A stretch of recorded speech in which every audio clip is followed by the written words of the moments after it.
Continuing coverage tonight, a search for a missing boater continues at Lake Oconee. Our Gloria Ruth Finney live in the studio after speaking with the sheriff earlier this evening. Gloria Ruth?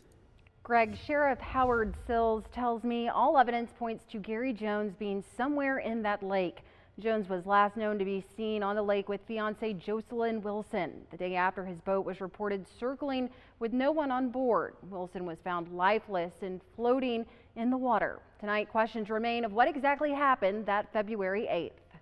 Tuesday marked day 17 in the search for Gary Jones, a faculty member and coach at Westminster Schools in Atlanta. If you know where a person goes down, then you can concentrate on that area. On February 8th, Jones' boat was reported circling a portion of Lake Oconee, about 7 miles from where he and his fiancée Joycelyn Wilson put in. The next morning, Wilson's body found floating in the water. Search efforts are being focused on what the sheriff says is a roughly 200-acre triangular area between where the boat was reported as circling, where Wilson's body was discovered, and where Jones' shoes were found floating in the water. Not usually Ty's shoes, but we were able to zoom in on the video when they launched the boat, and his shoes are clearly not tied. Since then, agencies and volunteers continue to comb the waters. This is a huge area, and then the cold weather and the cold water are also preventing the normal surfacing. Sills says typically a body, given the current temperatures of the lake, would likely begin to surface between 14 and 24 days after entering the water. We're at day 17 now.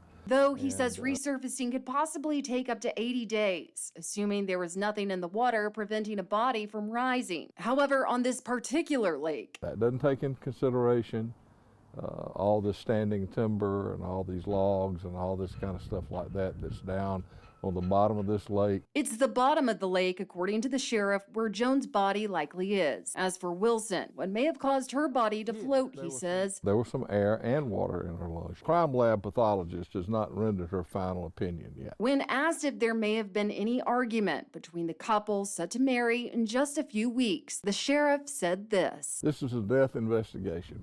It's required by law, okay? So we are investigating any aspect of that, okay? But right now, I'm more convinced that Mr. Jones probably is unfortunately drowned. The sheriff says numerous crews, including his own, are continuing search efforts, using helicopters to case the lake for a surface body.